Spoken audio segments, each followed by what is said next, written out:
This literally just goes to show how fucking tired I am. So if you'll remember, before I left, I did the major qualifier, open qualifiers for Americas. So I had my delay on that entire time. That's fantastic. We get to start one more time. Whew.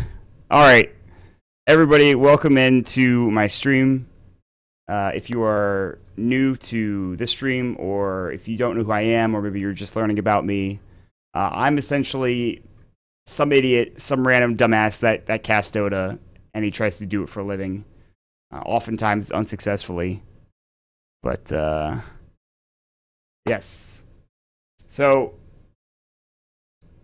essentially, I've been on a whirlwind tour. I've said this like 3 times. I'm going to say it again. I've been on a whirlwind tour, starting back at the major open qualifiers in Americas, and then going through and having a pretty big trip, a 10-day trip that just finished up literally 3 hours ago.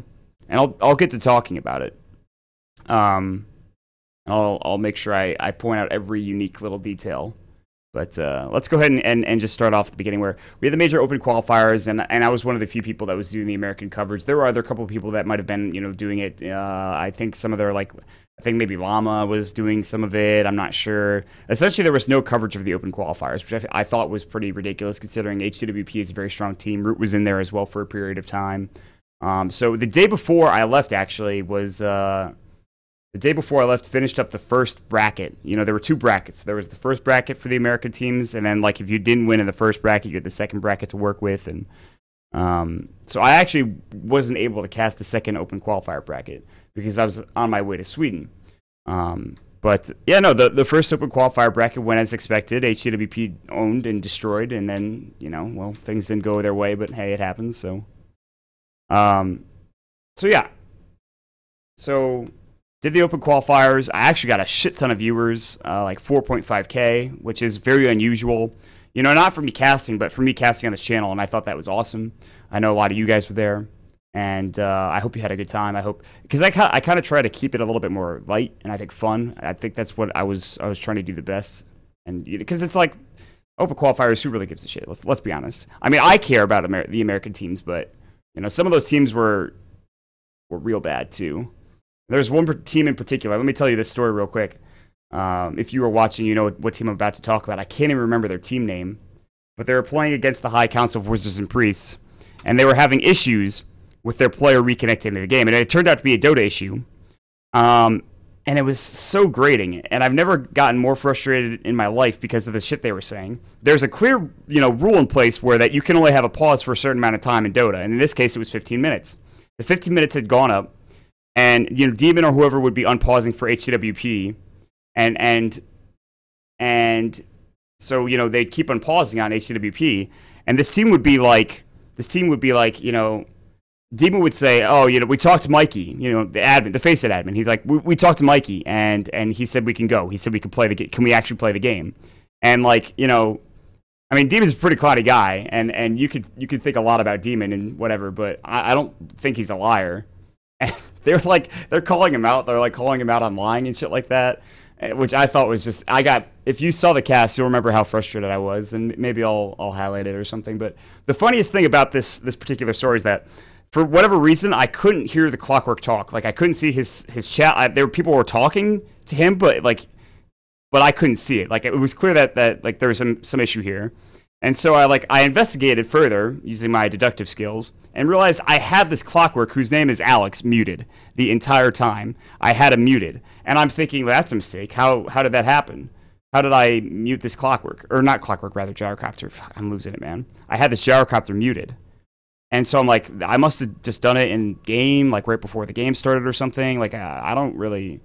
And then, the miracle that Dota Buff is, I went to my past games...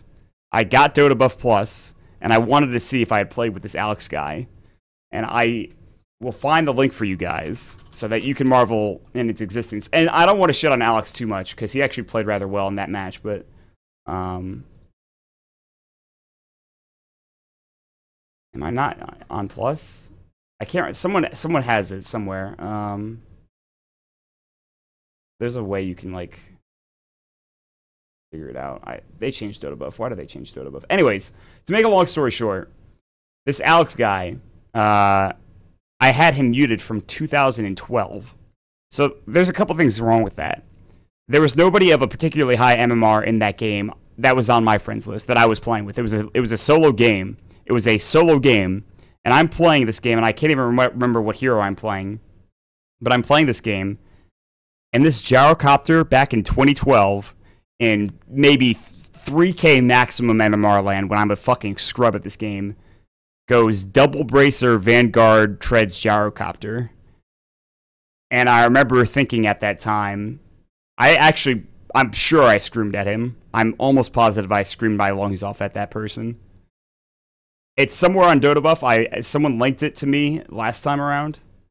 And there's a way to find it.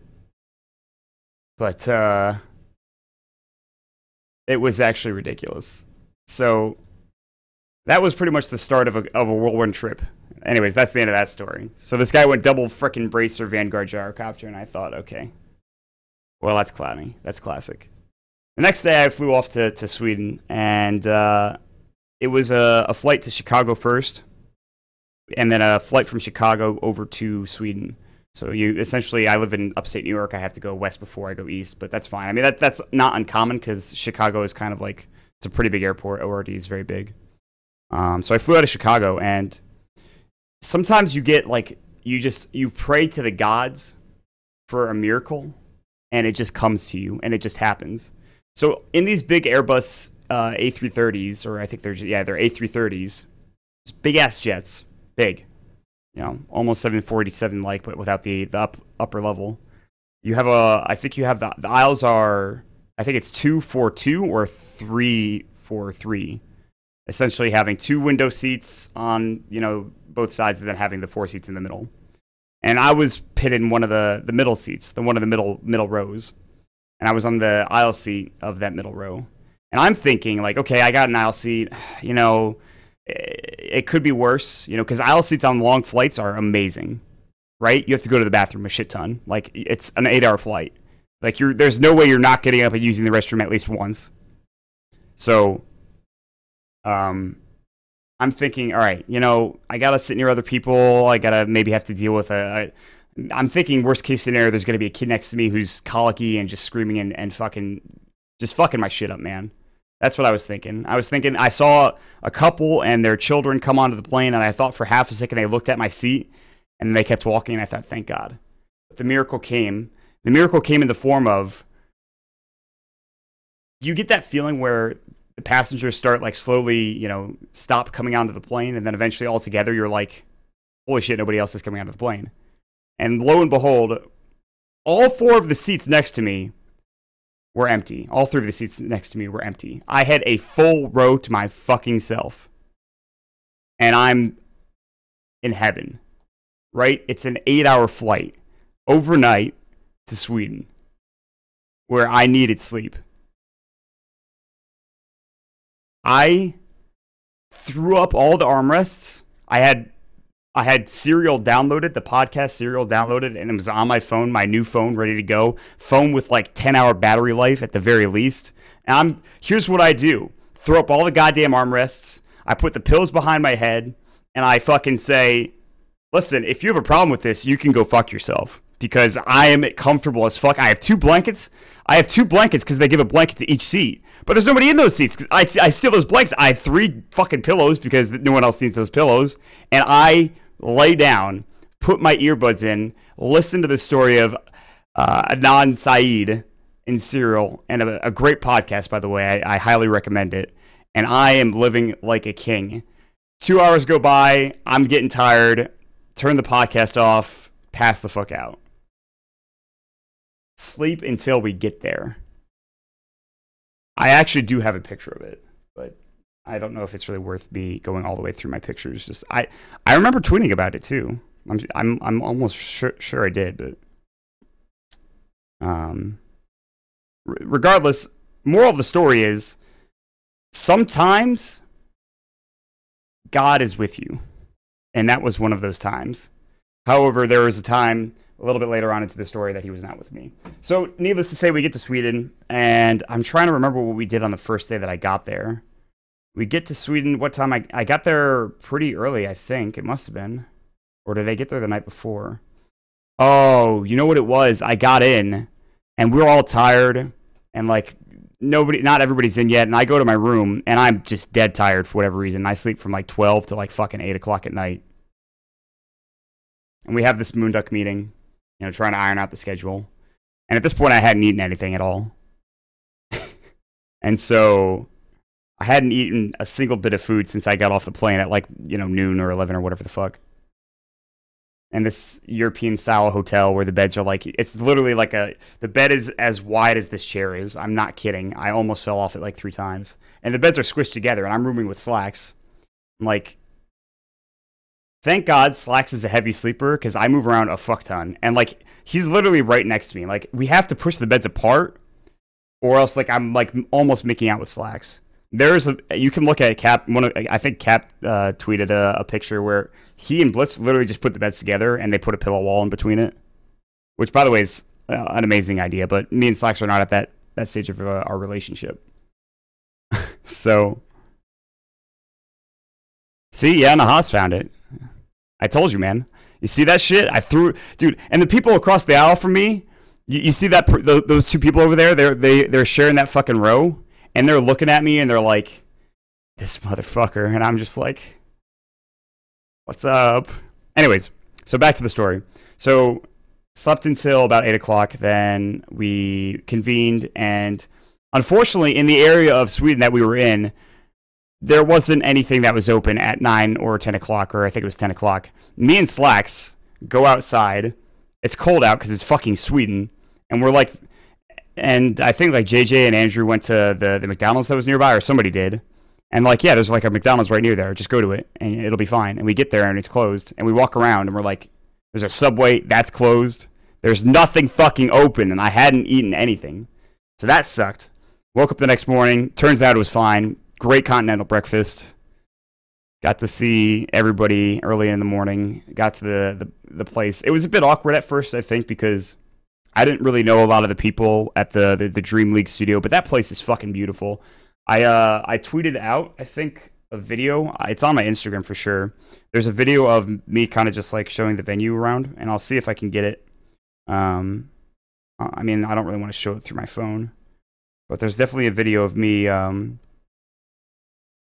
showing here. There's a couple of pictures I have of the Dream League studio, and at the end of it, Sin will flick off the camera, but if you want to find it, you can find it on my Instagram, which is, of course, Maut 2. But so, yeah, that place is amazing. And I got to say, in general, Sweden's a really, really, really nice country. Like, it's beautiful. It is cold, but it reminds me a lot of kind of Western New York-ish. The foliage is way different, but I think that goes for, like, almost, I mean, it's a completely different region of the world, so that doesn't make, you know, but the weather-wise, I'm sure reminds me of Western New York. And if you're a Western New Yorker, you know kind of exactly what I'm talking about. You know, beautiful in, you know, the fall and summer, very cold and sometimes even dreary in the winter, but also has its own beauty. And really just Sweden, it goes to show you why it's such a good country. I mean, economically, the infrastructure there is actually top tier. Like, the roads are fucking beautiful. The houses, you know, going through the city, it's great. I mean, it's just a fantastic city. It's a fantastic city. And then, of course, we cross-reference this with a city like New Orleans, which I'll talk about in a bit. And it's a complete polar opposite, but that's fine. Any hot Swedish blondes? Plum, what do you think? We're in goddamn Sweden.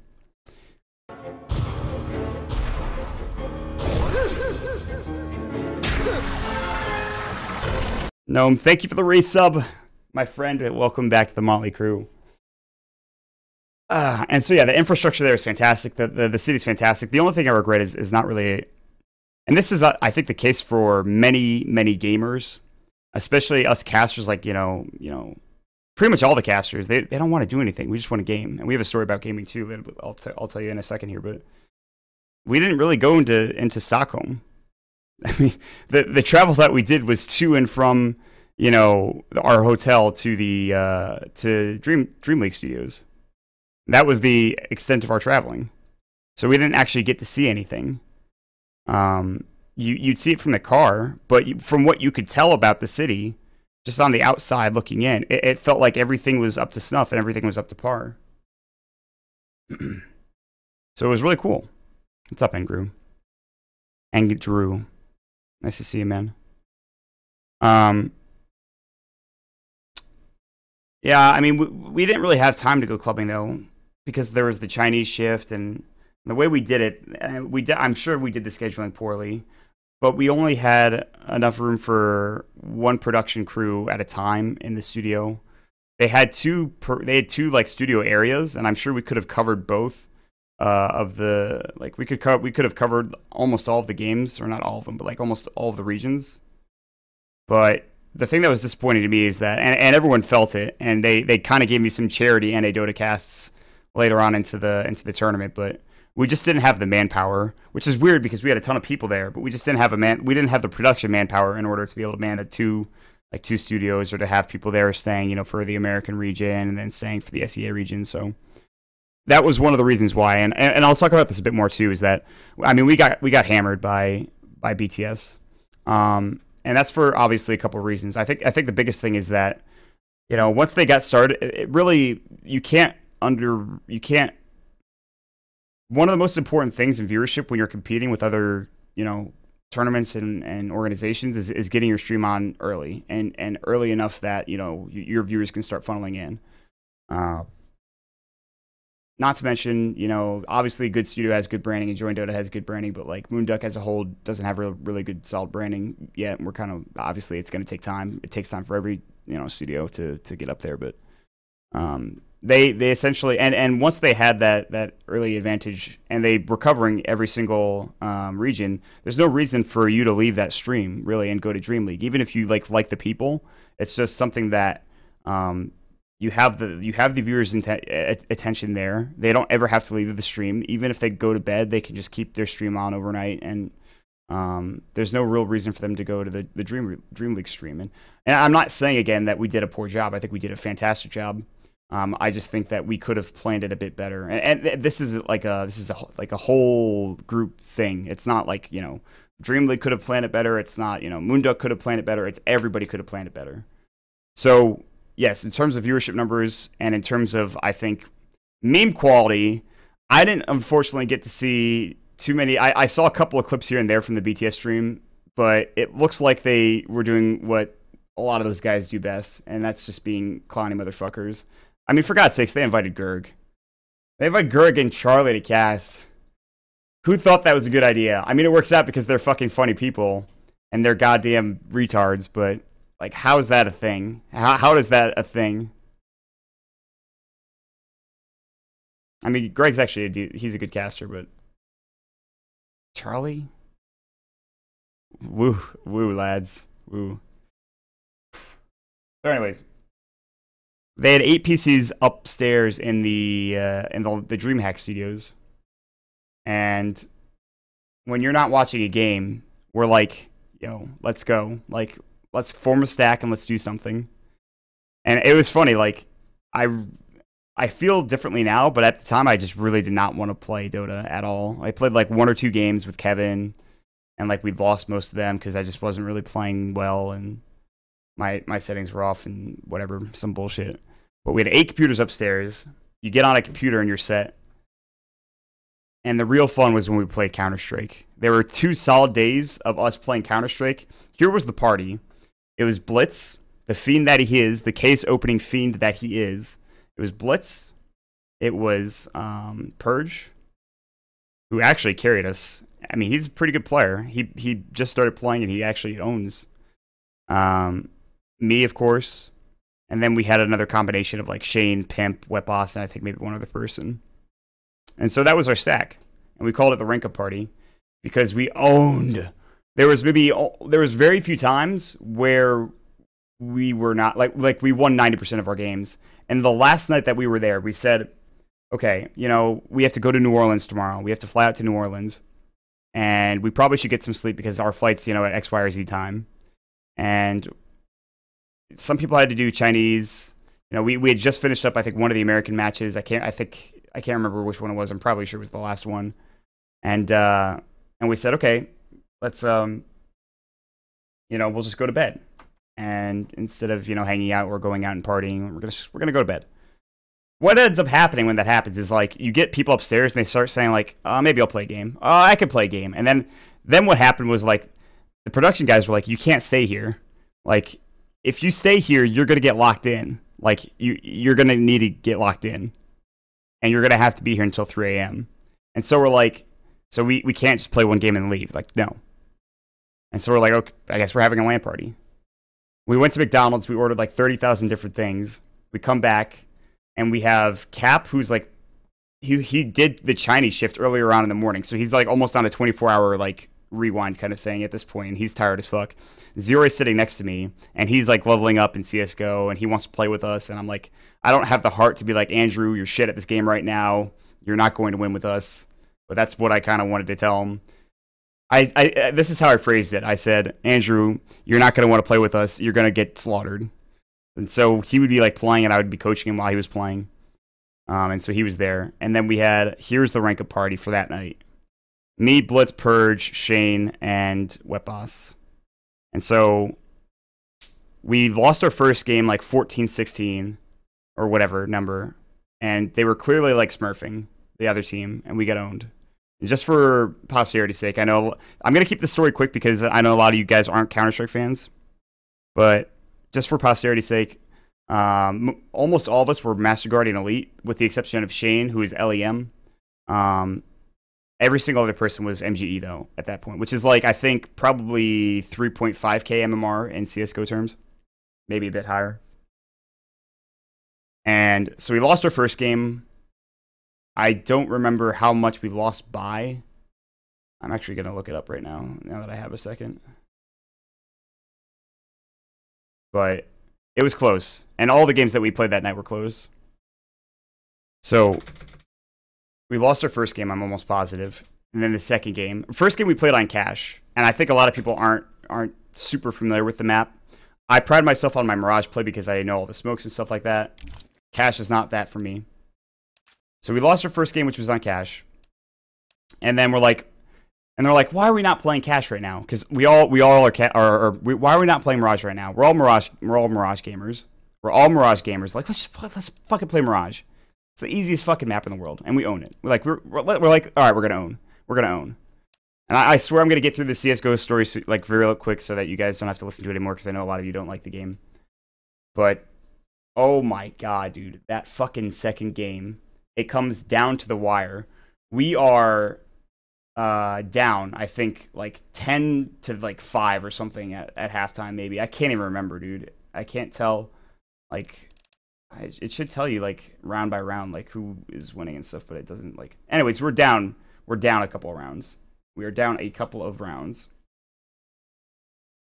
and we make this fucking miraculous comeback on CT side, Mirage, and the game is like 14-14. And they go B, and I'm holding B solo, and I fucking slaughter these goddamn nerds. I fucking slaughter them. We get to the 15th round where we've already secured the tie, and we're like, let's get this fucking win. 15-14 is the score. We need one more round to get the win. And we clutch. And I forgot who got the last kill. But as soon as it happened, we literally all stood up. Yeah! Like that kind of yell. Every single one of us. We were all so fucking into it. We were all so fucking pumped. And that is the quintessential LAN gaming experience. Would we have that in Dota? Probably. But it's like, it's when it's that type of tense situation that is tangible for you, like you don't know you're like, unless it's a base race in Dota, it's not like that really. It's different. So we fucking went in. And the 15th round, or I guess it's the 29th round. The 30th round. Yeah, it was the 30th round, and we clutch it. I had a terrible T side, but my CT side I owned because I'm a B player. Blitz carried super hard. He had 9 MVPs. All right, that's enough CS:GO though. So essentially, long story short, gaming's awesome. Gaming with your friends is even better. Gaming with your friends on 5 ping in Sweden, even better. It was 5 ping. I'm not even kidding, dude. It was 5 ping. I've never been so wrecked in my life. So that was the amazing part of Sweden. We had some great casts. I did a tri-cast with Purge and Slacks, which was clowny as fuck. I was on the couch with Suns Fan and Syndrin, which was also clowny as fuck. And the tournament, the games were really good. We had a lot of fun. Food was fine. I couldn't really remember anything too specific. I remember they brought reindeer one time and I didn't eat it, but Blitz gave me when we were Blitz and I were casting, and when they told us that we'd eaten reindeer for dinner, Blitz gave me this this Dan's game face. He's like, so he was not happy about it. Anyways, so that's Sweden, and at this point I was grappling with whether or not to go to New Orleans because I was tired. Right, I hadn't slept. Plane ride on the way back, sadly not as good as the plane ride there, unfortunately. I'm sitting on one of the windows sides, I think, and I'm just trying to watch movies, I guess is what was happening. I might have slept for like an hour or two on the plane, but not anything too crazy. And I had already finished Serial as well, which is really unfortunate. I really wanted to have I think I actually watched I downloaded like a shit ton of Dragon Ball Z clips or episodes, and I downloaded that, and I downloaded Dragon Ball Z Abridged Season 2 and 3, and I watched that on the way back. Got to Chicago O'Hare. The plan was, originally the MLG guys were going to fly me from Clifton Park, which is where I live, or fly me from Albany to New Orleans. But because I was getting back literally like the day of setup, not even setup, like the day of rehearsal, they needed to have me there. So I said, okay, that's fine. I'll fly to Chicago, and then you can fly me from Chicago to New Orleans. And I don't know if there wasn't a plane available at that point at night to get to Atlanta, then to get to New Orleans. I'm sure it was pretty late when I got in. It was already 7 o'clock, and then you'd have to fly to Atlanta, and then you'd be 9 o'clock, and then I don't think there would be a plane left to go to New Orleans.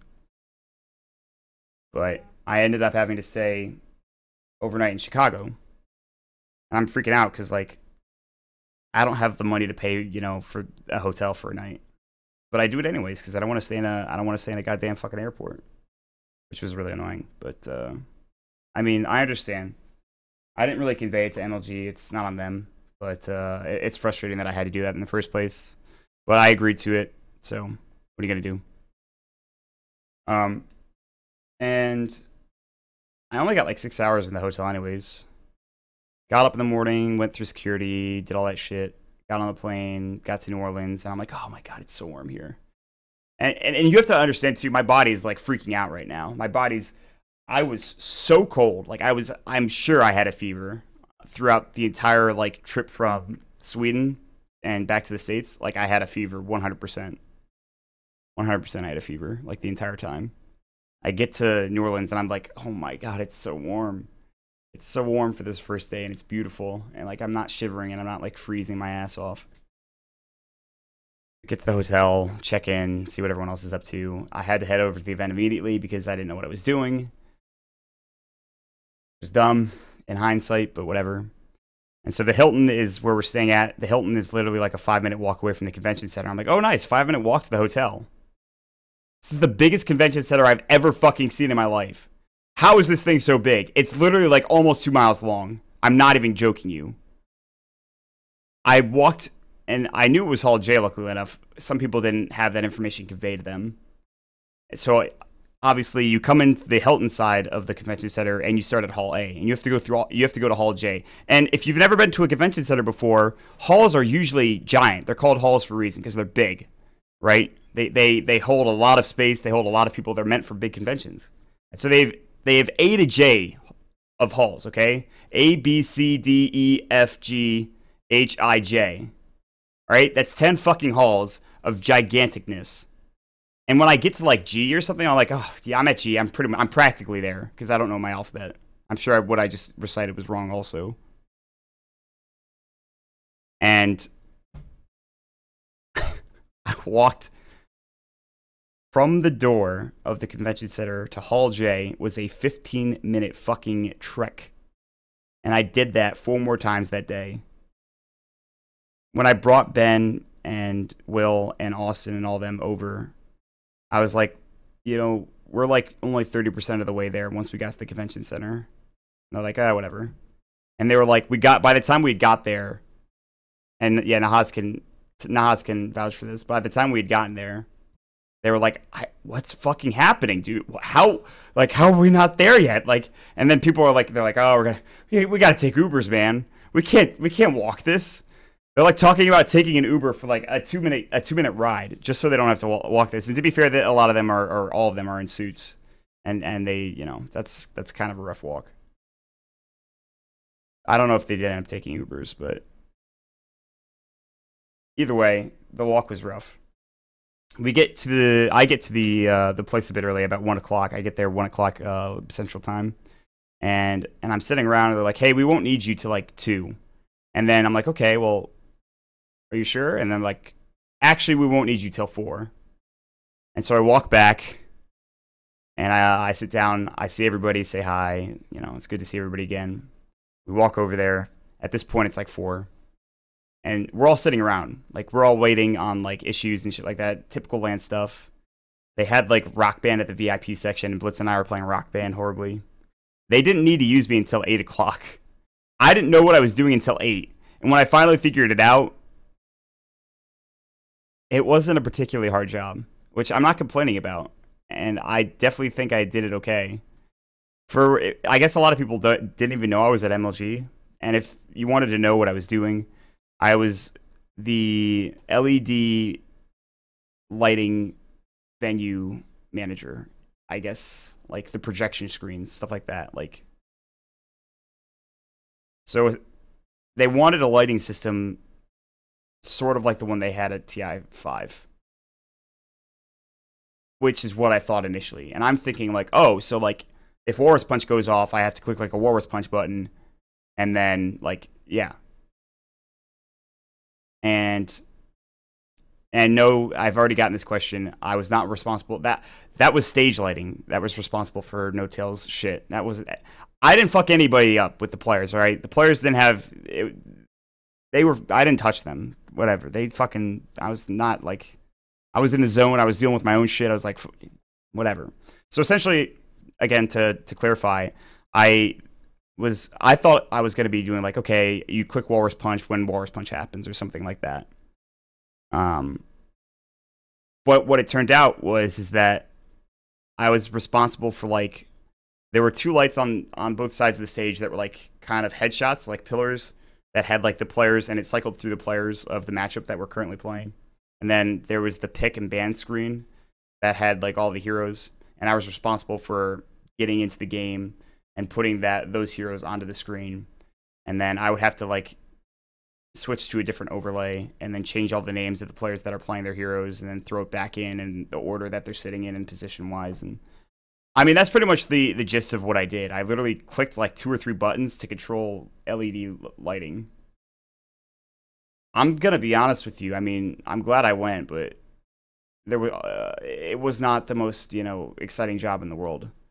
And I mean, I've done like production before, but that's not production to me. Like, that's not like, they could have had someone else do that job while he was doing another job, which is also, and I tweeted about this. I made a longer post about this too. So, you know, if you've already heard this, I'm sure you know what I'm going to be talking about. But there was a constant flux of, you know, who's observing, who's camera work right now, who is the camera we were looking at, and it was Caps and Toby's, because they didn't have a dedicated observing setup. And I didn't think to ask, because I was there for the LED purposes only. But as the event went on, it's just like, okay, we have Toby and Cap, and they're casting like a shit ton of series every day. And on top of that, you cast better when you know you're not going to have to deal with camera control. And they did have to deal with camera control. And they did great. They did fine. I mean, Cap and Toby have good cameras. And you have to remember their last big event in Columbus, dedicated observing wasn't a huge thing there. Like, Pimp obviously wasn't around at that point, and I hadn't really done dedicated observing to a point where, you know, I had made a name for myself. Wetboss and Script were the only 2 dedicated observers, and that was considered non-standard for the good studio. So whether or not it was an oversight by MLG thinking we don't need it, And just to clarify also is that this is, again, a gigantic convention center. This hall is hosting 3 different stages of tournaments happening. Not to mention the shit that they have in the back, the secret shop, all that stuff. So the amount of cabling required to do some of this shit is ridiculous. I don't claim to know how easy it is to do production and how easy it is to make things and get them in order, but I feel like I didn't want to bring it up once I figured it out. Like, oh, we don't have a dedicated observer, and I'm like one of the best dedicated observers in the world. I could actually do this. Once I figured that out, I was like, well, I don't want to add another, issue to what is already, a really like the event is like it's happening. The event is happening, and I'm concerned about dedicated observing, and they're concerned about just fucking getting the show going and having everything run on time. So, long story short, I didn't ask. The casters didn't really seem to want a dedicated observer, or I can't, and if they did, I couldn't pick up on it. I know that Toby likes his own camera control, I'm pretty sure a lot of the time. He likes having it. And I'm sure if it was gonna, and I definitely didn't want to fuck with Toby or Cap. I did not want to fuck with Toby or Cap. Like, that's the last thing I want to do. Like, they're casting. They need to worry about casting, so they have to do camera control work. They're professionals. They've done it before, and I want them to be as comfortable as possible. If they had come up to me and said, Maut, we really could use an observer out there, I would have been like, let's fucking go. I would make something happen. It really came down to Toby and Cap, and that issue didn't come up. So, like I said, I mean, it sucks. You have a top 4, in the world observer. Top 5, maybe. If I'm being humble. Which, by the way, I don't ever want to be known as Maut, the top 4 observer in the world. I would like to be known as Maut, the caster. I have another funny story, but that goes back to Tian. I'll tell you later. I was talking with a person about this, but anyways. So, the event, production-wise, the event was good. I mean, they did everything they needed to do. The guys that were working were dedicated. They didn't know much about Dota, but they were trying to put on the best show that they possibly could. You obviously have issues because MLG TV Player has a paywall behind the higher quality services. So, you have to buy a $2.50 ticket if you want to watch in game, and then you don't get the production value, like the camera shots, the jibs. And you don't really want the camera shots either. They're trying to actively find good camera shots, but there's just nobody there. It's fucking New Orleans. Guys, if you're from Europe or if you don't know anything about esports in America, the West Coast and the East Coast, there are certain locations that are just perfect for an esports venue. San Francisco, Red Bull Battlegrounds, perfect. Fucking perfect. Seattle, TI, perfect for fucking venue. They could do an event in Boston, be fucking perfect. They have done an event in New York City. I won't say the first ESL one was perfect, but ESL one New York this year was fucking perfect. And there was just fucking nobody in the crowd. Half the crowd was at some point, just our casters, just chilling. And that's obviously, that's not on MLG. I mean, it kind of is because that's where they put their event. But I think they had to put their event there. That's what someone was telling me anyways. And again, I don't want to, I'm sure MLG could come along and look at this VOD and be like, Maut, you're a retard, we're never working with you again. I hope that's not the case. But I'm just throwing out what is what I saw. But for what they had, they made it work. The lighting stuff was really cool. The stage looked really cool. I think they did a great job. They were on top of the game with any sort of issues, honestly, that they got a lot of those fixed pretty quickly. Almost every LAN is going to have a shitty situation one way or another, and they took care of it. I can tell you I'm not even, if you've worked in esports, you will know that every fucking LAN, and K-pop, and Haas, everybody can attest to this. If you've ever been to a LAN, there's always going to be an issue on the first day. It happens. There's very rare occasions where you get lucky, and then you just don't have any issues whatsoever. But that's almost impossible. And so, I mean, there are issues on the first day, but they took care of it, and they did it quickly, There are issues. They take care of it. That's kind of what they do, and they did a good job of it. I will say that I was a little bit disappointed that I didn't have anybody helping me doing the lights. Like I said, it was really easy, but that wasn't really like, if I had one person, like if I had one more person there, like if I had like a Blaze or anybody else like who might have been free that could have came along and just like kept me company, that would have been great, because I'm sitting there and I'm like looking at these guys on the analysis desk, and I'm like, they're like using like, it's clear that some of the guys that are up there, like maybe they want to take a break, maybe they're tired, you know, and I'm like, I could help do this stuff. Like, MLG, you are not utilizing me to my full potential. I am a caster. I talk about shit. I like talking about Dota. I know a lot about Dota. And the problem was that back when I worked in MLG Columbus back in 2012, whatever, 2013, I wasn't very good at what I did. I wasn't good. I wasn't a good caster. I was nervous as an analyst. And that difference is like enormous now, immensely. But they don't watch Dota. They don't know this shit. And so I would have to just be like, hey, I'm actually good at this shit now. So it's frustrating, you know? You want to add analysis. You want to add something to what they have. You want to be a caster. And you're sitting back here, and God bless every single one of those guys that were up there. They would always come back and and chill with me and hang out with me. You know, there would be a situation where there would be a break, and Nahaz would come back and chill, and we would shoot the shit, talk about the game and how it's going. Toby would be there a lot of the time when he wasn't casting. Me and Toby were just like, Toby would be fiending, you know, Hearthstone, and we'd be chilling. You know, I talked with Milk about CS:GO, Zoe. Dakota came by every now and then, but he was the most busy, I think, out of all the guys. So God bless those guys for stopping by and at least making me feel a little bit involved.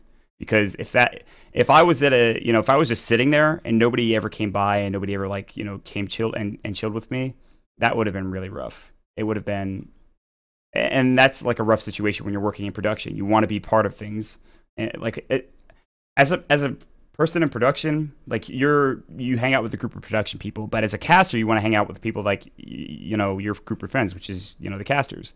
And so, you know, being behind the scenes and not being able to hang out with your friends is kind of rough. Anyways, so like I said, I wish I could have been on the stage and doing something analytical or otherwise, but you know, it happens. They hired me for a specific job, and I was gonna damn sure do my best at the job that I was hired for. So, but yeah, I mean, and then every night, like clockwork. The first night we were like, "Hey, does anyone want to go to the Saints game?" And people are like, I mean, it's like $36. You'd have to take an Uber over there. Bliss was like, "Hey, man, I'll go if anyone else goes." I'm like, "I'll go if anyone like let's go to the fucking Saints game." I had a friend that went to the Saints game. She, the lucky person that she is. And that was the one game the Saints decided to just say, "Hey, we're going to beat the 5-0 Falcons." You know, that really good team in the NFC South. We're going to beat them real quick. You know, our rival, that's literally like a state and a half away. Just got to destroy them. It's fine. It was Holly, yeah. She'll be in a lot more of these stories as we go on, but so yeah, we're like, okay, well, we could go to the Falcons game, and then we're like, this happens almost every time. Unless there's like a dedicated plan, like after party or after event thing to do like at night, it's almost always like the casters or whoever will get up and they'll go and eat dinner, and then they'll go do something, whether it's Mafia at TI, whether it's like fucking, you know, Yahtzee at fucking BTS, and this time it was gambling. So they all decided to go gambling. I came along the first night. I didn't play. Ollie's a friend that I met at TI5, and we hung out, and with Tom from 100 TB. So that's really where I spent the majority of my time is with those two after the event. You know, everyone was gambling, and I was like, okay, let's just fucking drink. The second night, that's like we went hard, we went hardcore. I got fucking hammered, man. Like Tom's like, hey, your drinks are on me, and I'm like, okay.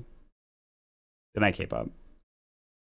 And so, needless to say, we had a couple of good nights, but I will say this, and if anybody here is from Louisiana or New Orleans, I do apologize in advance. Um, I don't think it's a very good city. It's smelly. It's an alcoholic's like wet dream. It's just not a pleasant city to be in, I think. In my opinion. I actually really didn't like it at all. And it didn't help that I thought it was going to be warm, and then it just was super windy the rest of the night.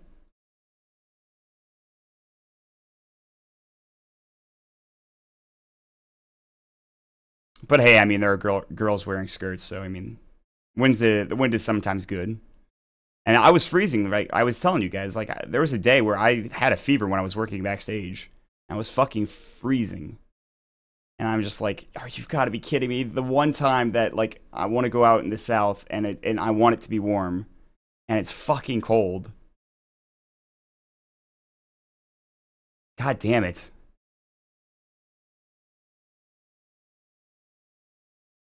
So it was rough. But we made up for it by drinking copious amounts of alcohol, as one tends to do in New Orleans. That was the second night I was there. Then the last night was last night. That was an adventure. I didn't even like. So I got 2 hours of sleep because my call time for tech is at 8 in the morning, right? And I'm dancing with them until like maybe 4. No, it wasn't 4. It was 1. It was 1.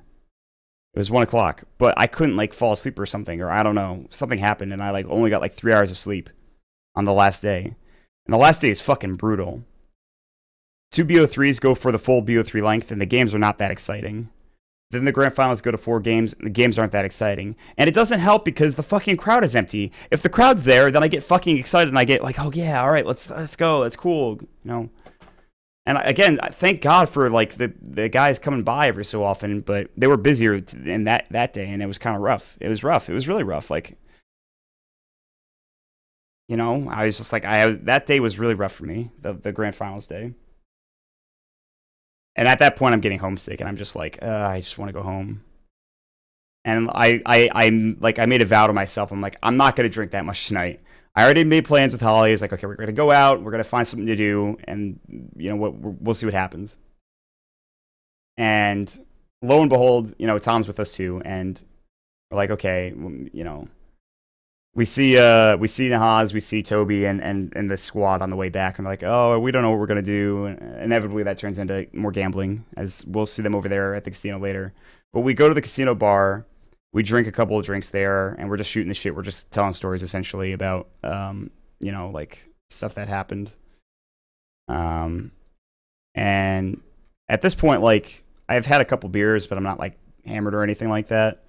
Then we see, I see Ben and all them at this table, like the cashiers at the table, and they're playing blackjack. I'm like, okay, we could do that. And we're like about to get up and like go leave, because Tom's like, here, we're gonna go hang out with the EG guys. And I was like, oh god, oh boy. And so we're about to leave, and then Universe, Fear, PPD, and Theban come in the door, and I saw Universe for like all 5 seconds, and then he just peaced. I don't think he wanted to gamble. I don't think he wanted to, I don't know. It was funny. We chatted for like a couple seconds. It's like, all right, never saw you for the rest of the night. It's like the one, like, wish I could talk to Universe more sometimes, but, and then like, so essentially, I'm like super tired at this point. I'm like on 2 hours of sleep. I have a flight to catch at like 9 this morning. I had to get up at 9. The flight's like 11:15 or something. And we start gambling, and I played blackjack. Boy, was I seriously unlucky. And at this point, I'm starting to get drunk, and then it was just really bad. I lost $100. I played like a goddamn retard. Charlie was like up like 600 or something when I lost 100. I was real upset. And then I went to the EG guys, and they're all playing blackjack too, but they're owning. Tom's owning, and it's like 4 o'clock in the morning now. It's like 5 in the morning. The person at the person who's dealing at the table is just like, yeah, you guys know it's 5 o'clock right now, and I'm like, fuck. And then we go to Bourbon Street because fucking why not? We go to Bourbon Street, the famous or infamous, however you want to look at it, Bourbon Street. And Hello was telling me, she's like, this place isn't like, it's not, you know, like New Orleans it's not great. It's smelly, it's gross. Like people at night like shit all over the place and like piss on the walls and stuff like that. We get to Bourbon Street. It's the most rank smell I've ever smelled in my life. I think it's a combination of what I just talked about and the fact that they're taking the trash out at this point. It's like 6 in the morning right now at this point. And I guess it's really weird because like open container laws are a thing in New York. Like you can't like open container laws are a thing. Like that's a thing. You can't like bring around a fucking bottle of booze with you, and you certainly can't buy it, 24/7. And from what I understood about New Orleans, you could fucking do anything. There was nobody carding at the door. Fear's like, well, you think we can get our tour in here? And like, there's nobody carding at the door. Tom said the same thing.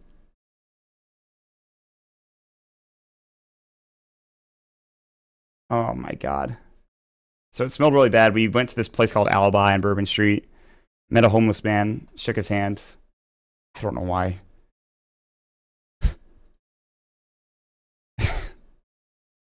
We stay at this bar for like another hour. And we end up just like running back. And we all disperse at like 7 in the morning. I get back to my hotel room, and Hippie's the guy I'm rooming with, and I don't know if you guys, Hippie's a great co-caster who was at the Summit 3. He's done a lot of co-casting and stuff like that, and he's worked with MLG before. And so I'm rooming with Hippie, and he's like, and he texted me earlier, he's like, man, I'm going to be asleep when you get back. I'm like, yeah, you goddamn will be, that's for damn sure, because I'm going to be out for fucking ever. So it's like 6 in the morning, and I get back. And like he literally wakes up like 30 minutes later, takes a shower, and fucking leaves. So I am like on an hour of sleep. Let me also point out that the way we got back to the hotel was like essentially giving each other piggyback rides. I was pretty proud of myself.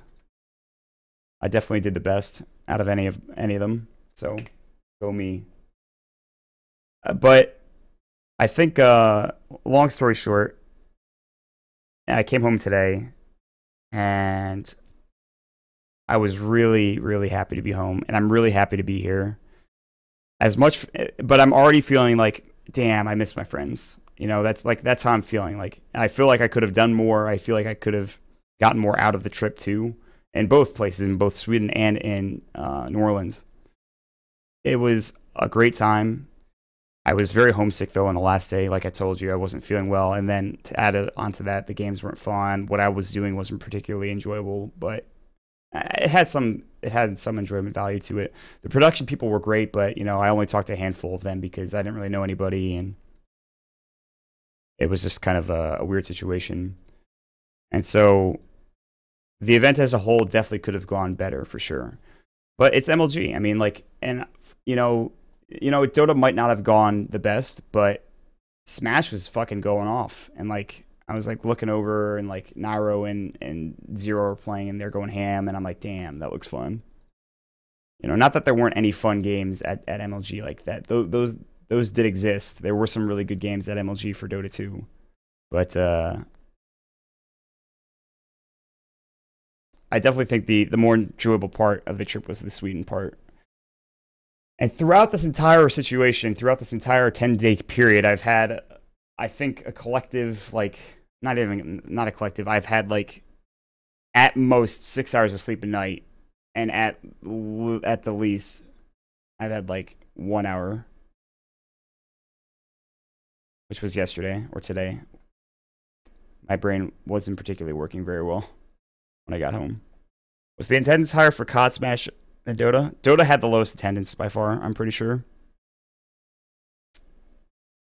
I don't think they should give up on Dota. I think they just need to... They try to get... I think MLG puts their hand in so many different games. So I don't know.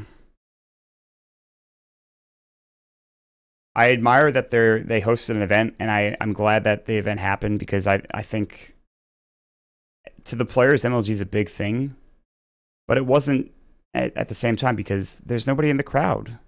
You know, Secret's victory, I'm like, it's awesome they won, but like, and you could feel hype. You just beat EG. You know, that's a great series for them, and they played very well. But there's nobody there. Like they had all left by the time the grand finals were happening. Like the game 3 and 4, there's nobody in the audience. So it sucks. Venue, location, whatever the reason was, there was no attendance for Dota. I guess it's just the South is not a fan of Dota. I can understand the South being fans of, you know, fighting games, especially like Smash, but Dota was not the game for that particular crowd, for that particular venue. But and that actually does make me worry a little bit about the future of Dota 2. I've been kind of nervous for a little while now, and just kind of like, okay, well, where are we going from here? So I have some concerns about where we go as like an esport, and that also kind of makes me like really fear for my, like, what am I gonna do? You know, because I don't have any higher education. I don't have a graduate degree or even I have no associates. I have no bachelor in anything. I have a background in swim coaching. That's pretty much all I got. J-Speed, thank you for the 8 months in a row. What is up, my TI friend? I've known J-Speed for a lot longer than last TI. So yeah, I mean, you kind of just have to worry about these things. And when you get, especially when you get left out of a TI, you know, the pay is very lucrative from what I've heard. So your job security and what you're doing is very tough. It's very tight. So it's kind of rough.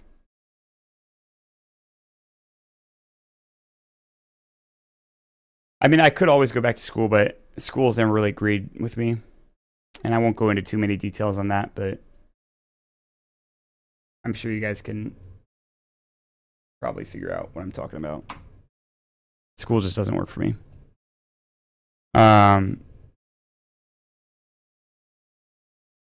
So let's see, what else? I don't really think there's much else to talk about. I kind of covered a lot of shit. I still have some good stories from TI that I haven't told, but I don't want to tell it right now because my voice is hoarse. I'm tired and I'm hungry. So I'll take a couple. I'll answer a couple of questions and then I'm gonna head on out of here. I think I'm a bit tired. Will I be at Dota Pit Season 4 in Croatia? I cannot confirm that I will be there. I can't confirm it,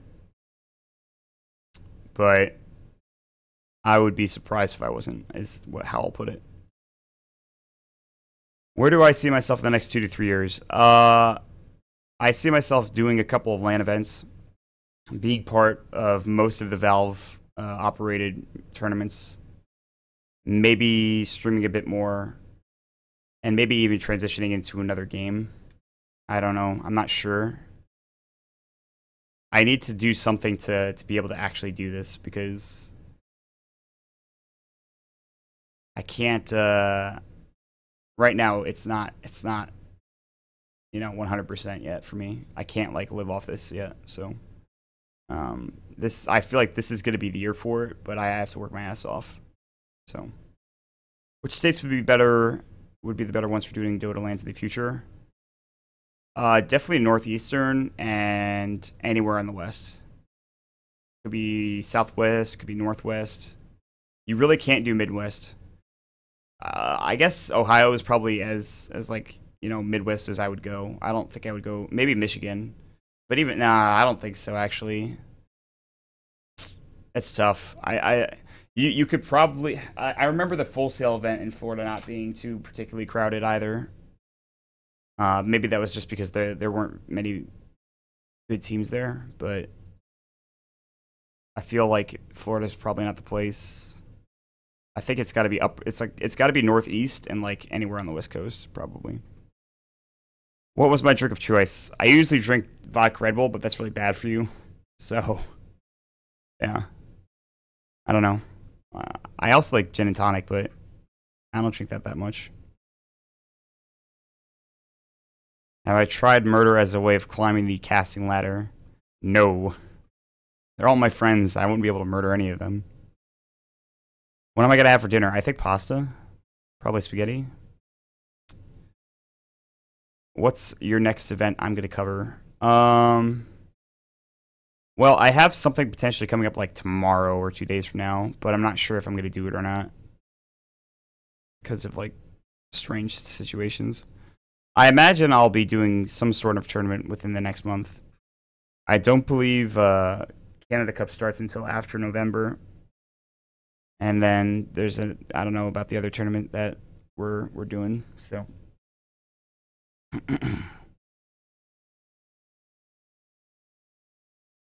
What games are you looking at right now? Oh, I don't have a plan. You know, it's sad that I didn't get into Counter-Strike earlier. I mean, I've been playing Counter-Strike since I was 10, but I never really thought about it as an esport. Chips, thank you for the subscription. Welcome back to the Motley Crew. Appreciated. I need to turn that down. It's just loud. Fuck.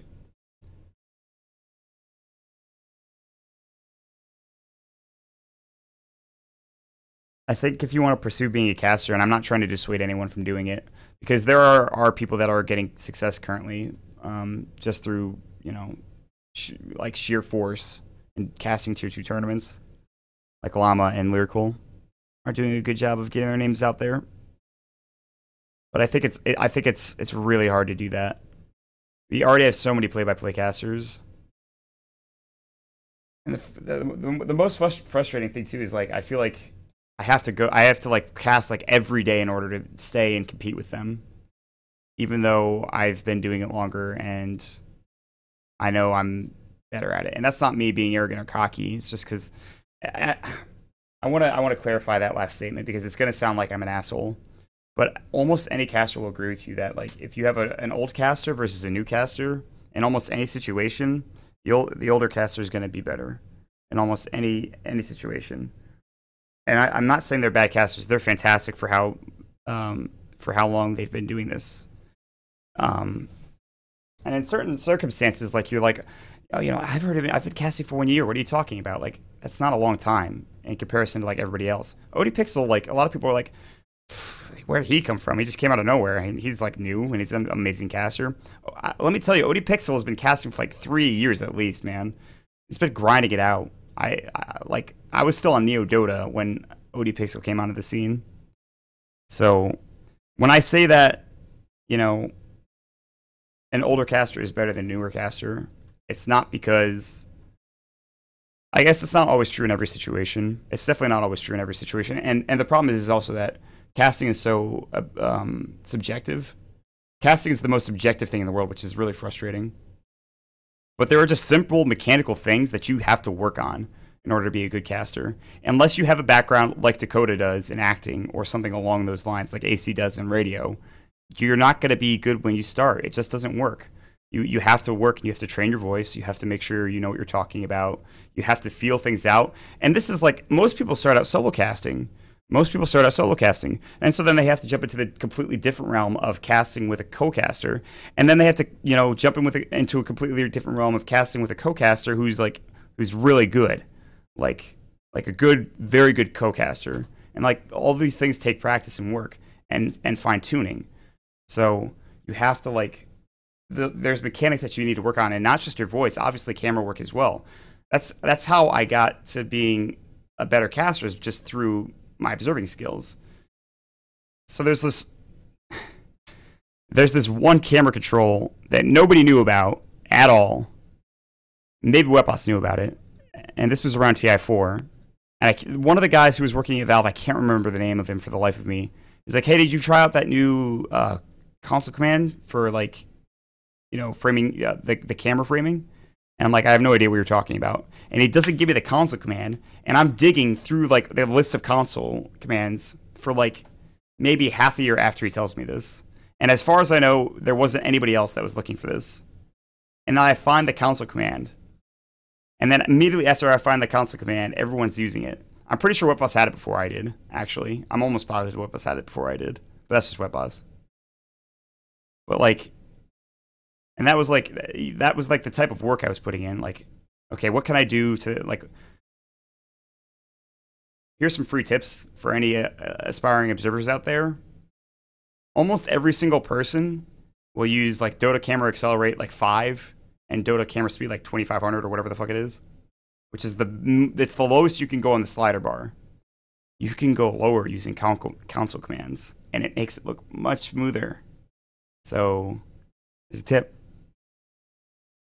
And so, like I said, I hope I didn't bother anybody. I know Llama's watching. I hope I didn't bother anybody by stating like you need to like.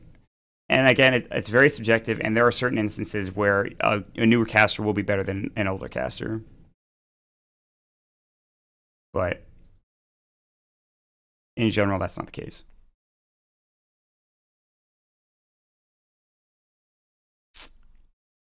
All right, a couple more questions, and then I'm going to go. Why BTS during Dota are having a duopoly? Why don't they give at least qualifiers to random studios and they cover main event? Because it's just not smart. You know, it's not smart. I mean, they kind of do that already. They kind of delegate a lot of this shit. BTS have so much stuff going on that they have to delegate a lot of it. Not that it's a bad thing. And join Dota as well to a certain extent.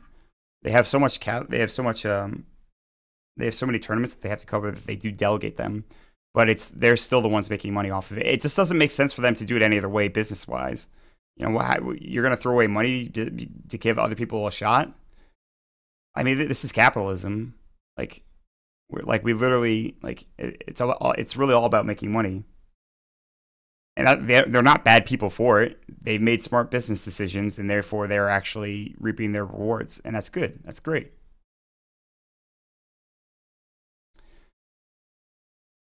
All right, a couple more questions, then I'm going to go.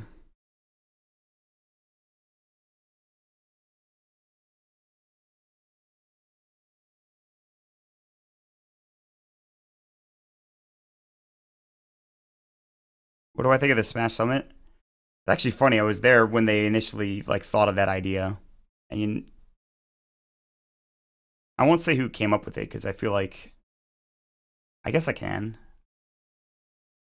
I don't think it's gonna affect anything. But it was Hopin. We were sitting. It was actually at the TI5 qualifiers, and Hopin was just like, "What if you took all of these amazing people in the Smash scene and did the exact same thing you guys do with the Summit?" And everyone's like, "Shit, it's gonna be really cool. I kind of want to go, but I don't think they're gonna bring me, so that kind of sucks." Any majors besides TI? I don't know. My microphone looks like a lightsaber. It kind of does, actually. A little bit. How do you think the majors are going to pan out? Is DAC and TI6 going to be one of the majors? I couldn't tell you at all. Wow, Holly, way to just show up like after I completely blew through our stories of the event. Way to be late. Alpine Ascents. That's right. We got the club here. K-pop sells my fucking shirt. Quick TI story. We bought white t-shirts and made a team called Alpine Ascents. And we were going to bring them to the venue and wear them for EG at TI5. And then I forgot mine. And somehow it ended up in the hands of David Parker, a.k.a. Gods and K-Poptosis. So that's unfortunate. Well, you know, Holly, that's just life, unfortunately. I know I just got back home. Who am I voting for? I don't know. Are you talking about for the majors? I'm not really gonna touch that thing, honestly. I don't know, or not the majors. That's what you're talking about, right?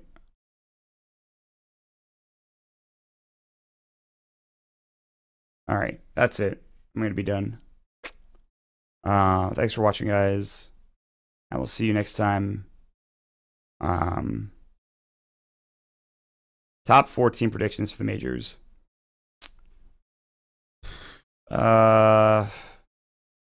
Vici secret, EG monkey business.